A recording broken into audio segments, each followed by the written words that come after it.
Dia nunjuk-nunjuk ke atas guys, ke atas kayak langit gitu. Tepat di atas kosan itu ada bola api.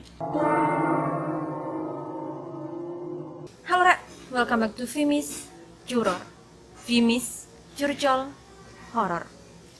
So kali ini akan lebih sedikit berbeda dengan video-video sebelumnya karena kali ini ada bintang tamunya, YouTuber juga, namanya Chris Wandi. Aku panggilnya Wandi aja ya Kak. Jadi sekarang kita bakal cerita-cerita nih pengalaman-pengalaman horor yang dialami oleh temanku ini dari sejak dia kecil sampai kemudian dia kuliah.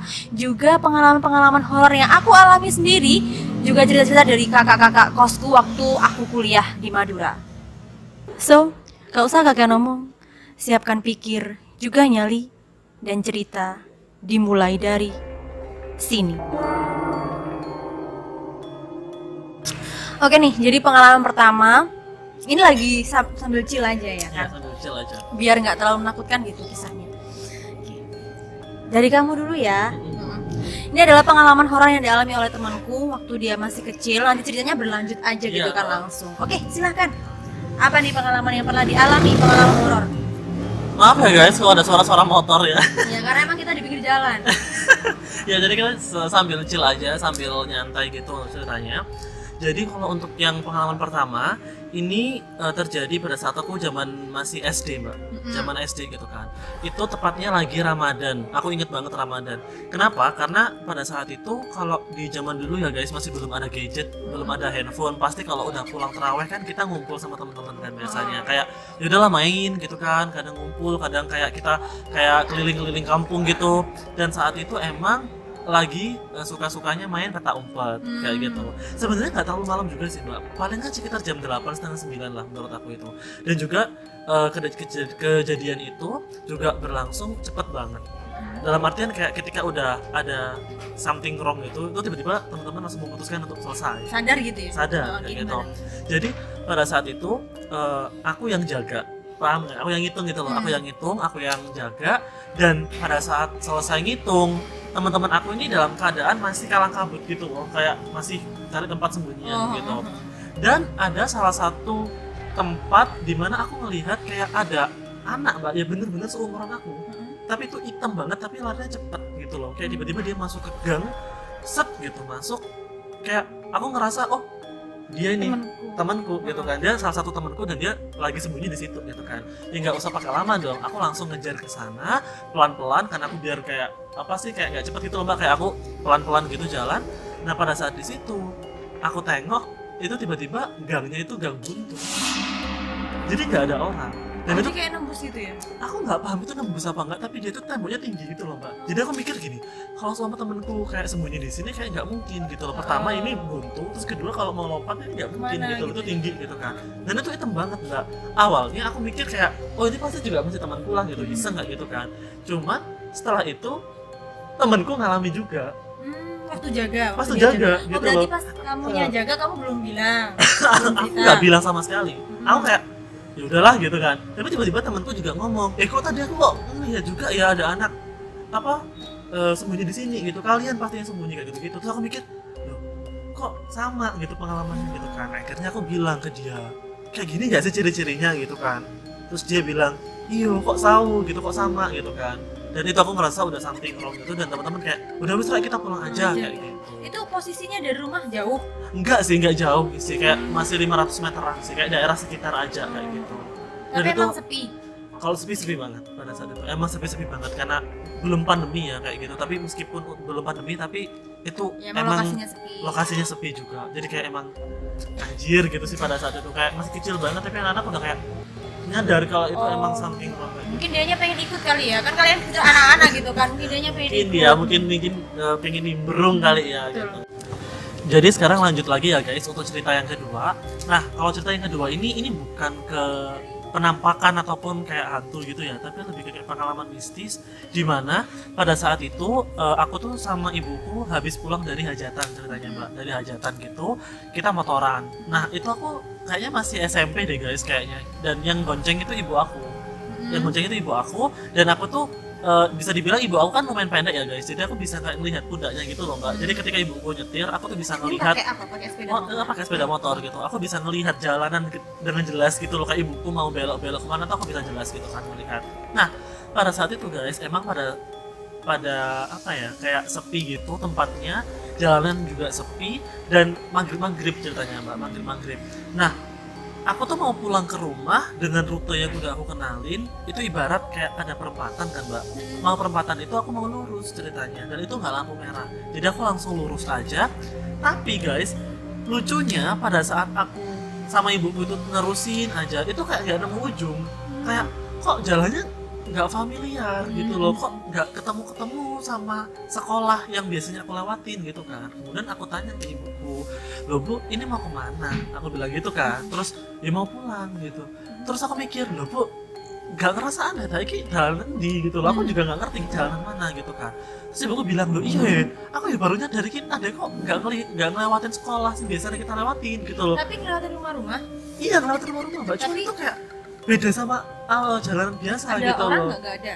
Kayaknya pada situ kayak belum nemu sih mbak, kayak gelap-gelap gitu loh mbak. Kayak emang mungkin maghrib kan kayak orang-orang kan banyak kan Masuk di rumah rumah ya, ya gitu, ditutup jadi pintunya. nggak tahu gitu loh. Jadi pada saat itu aku mikirnya kayak kok sepi banget gitu loh. Pas ibuku tak tanya juga bingung dan kaget, tapi orangnya tuh masih nerusin jalan. Akhirnya aku bilang, bu kayak stop deh gitu, kayak berhenti dulu gitu kan. Ini kita tuh di mana gitu kan. Sampai akhirnya kita tuh nyadar bahwa kita tuh dari perempatan tadi tuh nggak lurus tapi belok ke kanan kayak gitu. Terus aku mikir gini, loh kok perasaan tadi kita tuh lurus gitu loh, dan ibuku juga bilang aku ya lurus dan kita nggak ada lampu merah sama sekali gitu loh. Kok tiba-tiba kok belok kanan gitu loh. Dan itu orang kedua kita tuh nyadar dua-dua gitu loh. Akhirnya kita harus kayak doa gitu, habis itu kita pelan-pelan nyusurin jalan balik arah terus nemu perempatan tadi, terus habis itu kita belok lagi ke arah yang benar gitu. Tapi itu emang beneran real ya kan, maksudnya kayak kita tuh sadar gak ngantuk gak apa, dan ibuku nyetir, aku juga ngeliat jalanan tiba-tiba belok aja gitu loh mbak. Kan aneh gitu, menurutku aneh banget sih, padahal kita sadar pada saat itu. Nah itu kita nggak dapat penampakan atau apa, cuman pada saat itu emang agak ngerinya adalah kan biasanya kan kalau disesatin kan kita dimasukin ke dunia dimensi lain atau apa gitu kan, aku takutnya kan kayak gitu kan. Nah untungnya pada saat itu emang cuman disesatin ke jalan aja gitu, kayak dimenggoin gitu loh mbak, bukan yang dimasukin ke dunia yang lain-lain gitu, enggak gitu. Itu parah sih, itu paling parah. Tapi alhamdulillah bisa baliknya. Lah iya itu alhamdulillahnya sih, cuman pada saat itu emang kayak jadi pengalaman juga bahwa kayaknya kalau maghrib better untuk rehat dulu gitu, ditunda dulu gitu, jangan sampai nerusin guys. Kayak apa ya, kayak menurutku bisa dibilang kayak bahaya gak sih mbak emang? Kan biasanya kan juga kalau orang Jawa ya kan mikirnya kan kalau surup-surup ya nyaranin kayak surup-surup maghrib itu emang lagi setan keluar lah ataupun apa gitu, jadi lebih baik di rumah dulu kayak gitu sampai adanya selesai.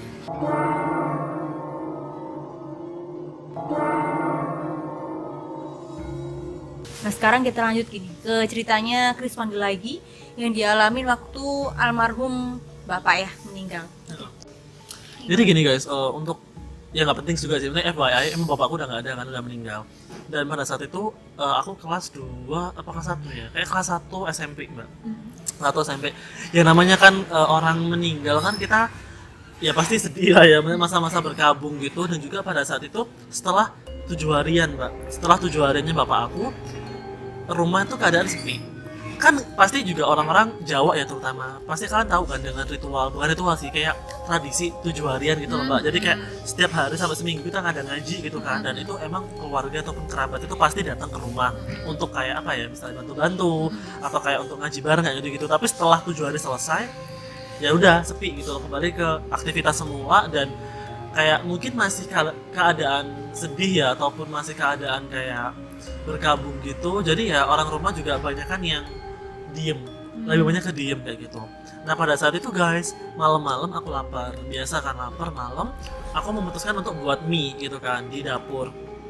Aku juga dalam keadaan sadar, enggak ngantuk sama sekali. Aku cuman kayak nungguin air mendidih gitu aja. Tiba-tiba aku ngerasa kayak ada yang manggil gitu loh, manggil nama aku gitu kan, kayak Wan gitu tau. Awalnya aku nggak connect, kayak ya wes lagi apa sih gitu kan. Terus sampai 3 kali loh mbak, kayak Wan gitu.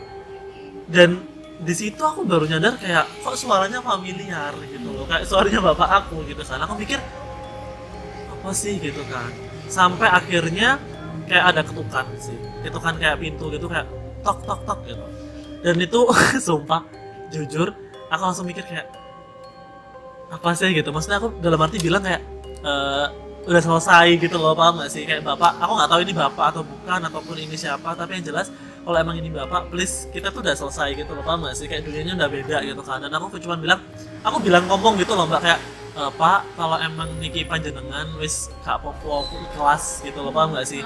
Kata orang rumah kan biasanya kalau di apa ya, didatengin itu kan ada istilah kayak oh masih berat untuk ditinggalin atau mau pamit ataupun apa gitu loh. Jadi aku kayak ngomong gitu loh, nggak dalam hati mbak, aku ngomong kayak Pak, kalau emang mau pamitan ataupun mau ikhlas ataupun enggak, aku wis ikhlas, gak ada masalah, bapak wis iso melaku maneh ke tujuannya sampean ya gitu. Dan aku tapi tetap ngerodet banget kayak ya iki opo sih gitu kan, bener-bener gitu. Dan aku langsung gak jadi buat nah guys lanjut cerita terakhir dimana mungkin Mbak Vin juga bakalan relate karena kita bakalan bahas pengalaman ketika kuliah Mbak. Nah, kita satu kampus ya. Ya, kita satu alma mater. Jadi mungkin Mbak Vin juga ada pengalaman ketika zaman-zaman kuliah gitu kan. Jadi untuk cerita ini bukan penampakan tapi aku kayak melihat hal mistis guys. Jadi pada saat itu Mbak, namanya anak kosan ya, pasti kan kita Bentar dulu. Posisinya kos, dijelasin nggak kosnya kamu di mana waktu itu? di timur kampus Mbak. Jadi di sini kampusnya kita, terus kosanmu di sebelah sini ya, agak ke timur. Iya, ke timur. Sepi nggak? Sepi kan. Mbak Vin kan juga pasti paham gitu loh. Kalau timur kampus itu pasti juga terkenal karena sepi gitu loh. Sudah sesuai banyak banget mahasiswa yang nggak mau kos di sana gitu loh, karena emang sepi dan juga kayak mau kemana-mana kayak jauh gitu kan. Itu kan dulu ya, nggak tahu kalau sekarang ya. Nggak tahu kalau sekarang. Iya, nggak tahu kalau sekarang. Waktu zamannya kita itu sepi. Sepi dan juga emang kayak jauh dari akses untuk keramaian itu jauh. Nah, pada saat itu namanya anak kosan kan kita malam-malam lapar kan Mbak, dan kita nggak tahu kayak berapa? malam loh Mbak, paling sekitar jam 11-an. Oke, malam kita emang lah ya. biasa lapar ya. Ya biasa kosan. Dan kayak anak mahasiswa jam segitu kan keluar masih nggak masalah gitu loh. Dan emang alhamdulillahnya pada saat itu semua kompak lapar, kayak emang mau keluar bareng gitu loh Mbak. Kayak ya udahlah ya kita makan keluar aja gitu kan, keluar gitu. Kita udah prepare, udah pakai jaket dan sebagainya, mau kunci pintu nih ceritanya, mau kunci pintu gini, temanku tiba-tiba teriak-teriak kayak itu posisi temennya di halaman. Di halaman semua, kita di luar kosan semua. Oh, udah mau keluar gerbang. Udah mau kunci gerbang kayak gitu. Terus kita kayak temanku kayak tiba-tiba kayak teriak-teriak gitu. Terus aku tanya kan, "Lapa gitu kan?" Dia nunjuk-nunjuk ke atas, guys, ke atas kayak langit gitu. Tepat di atas kosan itu ada bola api. Bola api kayak ini bukan mercon atau apa guys, bola api bener-bener kayak bola bulat. Dia jalannya tuh pelan gitu Mbak, kayak jalan pelan gitu, dan apinya tuh kelihatan banget. Dan itu teman-teman kayak langsung nunjuk-nunjuk, langsung bilang astagfirullah kayak gitu-gitu, langsung tep hilang. Hah? Loh, hilangnya di depan kosannya kalian? Iya, tep gitu hilang. Aku langsung mikir, loh berarti kalian lihat terus ngilang gitu? Hilang. Jadi semua tuh lihat terus tiba-tiba kayak hilangnya tuh kayak nggak hilang kayak apa ya Mbak, biasanya kayak pelan-pelan gitu, enggak, tapi kayak mati gitu. Dan aku baru nyadar bahwa itu katanya santet kan.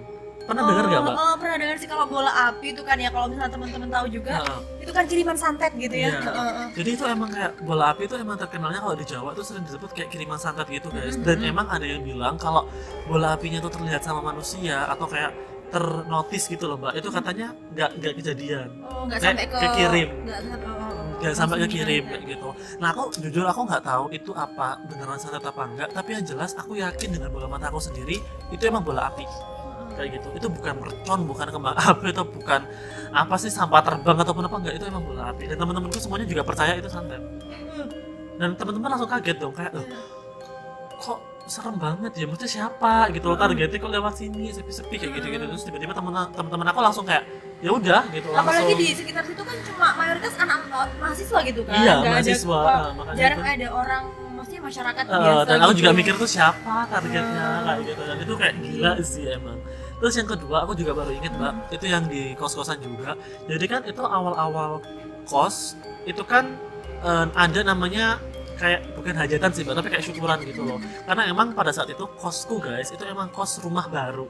Jadi kayak baru dibeli, habis itu kayak kita aku sebagai generasi pertama lah istilahnya untuk tinggal di situ. Jadi kita kayak ada hajatan, yang punya kos ini kayak ada hajatan gitu buat syukuran gitu kan. Nah, pasti teman-teman juga tahu bahwa kalau orang Jawa itu masih percaya untuk ngasih sesajen Mbak Yu. Mungkin kayak ngasih sesajen gitu, dimana kayak jajanan pasar gitu guys, ditaruh di tempat ada bunganya, itu ditaruh di depan pojokan kamar lah pokoknya. Itu untuk nggak tahu ya, mungkin ya untuk makhluk itu ataupun untuk penunggu ataupun apa, aku nggak paham itu apa. Tapi yang jelas lucunya adalah pada saat itu ada temanku datang ke situ main, dimakan. Jadi jajanan itu tuh dimakan gitu. Aku nggak tahu ya apakah teman aku ini beda budaya ataupun dia nggak nyadar. Tapi orang Jawa, orang Madura ini? Orang Jawa juga gitu. Aku nggak tahu siapa, emang dia lapar banget. Mungkin dia terlalu open minded gitu ya? Atau mungkin nggak percaya juga kayak gitu-gitu. Nah, tiba-tiba setelah seminggu dia nggak pernah ke kosan lagi. Gitu. Terus ceritalah ke teman aku. Sebentar, temennya temanmu ini nggak ngekos di situ enggak, berarti dia ya? nggak Cuma sebatas main. Sebatas main gitu. Tiba-tiba dia cerita gitu bahwa selama di rumah dia tuh kayak diikutin sama kayak cewek gitu. Maksudnya diikutin gimana? Ya katanya dimimpiin gitu, diganggu gitu. Dimunculin terus di mimpinya. Gitu. Katanya berhubungan sama sesajen itu. Nah aku juga nggak, jujur aku sebenarnya agak-agak percaya sih guys. Tapi karena dia ceritanya tuh emang sampai kayak bergetar gitu, apa sih kayak gemetaran gitu. Aku mikirnya kayak iya beneran nggak sih kayak gitu. Jadi dia tuh kayak ini kayak emang ada rasa takut banget ke kosan gitu. Tapi habisnya itu tetap main ke kosan, tapi jaraknya lama atau Iya, gimana? jaraknya lama. Katanya dia sempet kayak ke orang pintar ya katanya. Dibersihin ya. gitu. Nggak paham sih, kayak cuma dikasih tahu kayak ini tuh penyebabnya apa gitu. Mungkin dia kayak minta maaf ataupun apa, aku nggak paham gitu. Jadi gila sih gitu.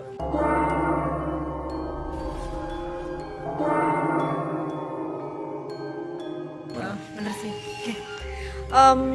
Aku ya, kalau aku sih sebenarnya nggak aku alami sendiri ya, tapi emang terjadi di kosanku. Dan waktu itu terjadi ketika kan waktu itu jadi mahasiswa tuh jarang di kosan, seringkali kegiatan di luar kampus gitu. Nah ini dialami oleh mbak kosku waktu itu masa ospek PKK maba tuh loh. Nah aku kan kebanyakan di kampus, kosan kan pasti sepi. Nah masalahnya kosanku tuh kosan lama yang banyak kamarnya, ada lorongnya gitu loh. Nah waktu itu si mbak kosku ini semester akhir, dia itu ngurusin skripsi kan, jadi bolak-balik kampus kosan. Pas sore menjelang maghrib dia itu mau balik kan. Posisi ini kamarku, di situ ada kamar di pojok. Tapi kan sepi, lampu nggak ada yang nyalain gitu kan. Terus dia itu di lorong di gerbang yang mau masuk kamar gitu loh.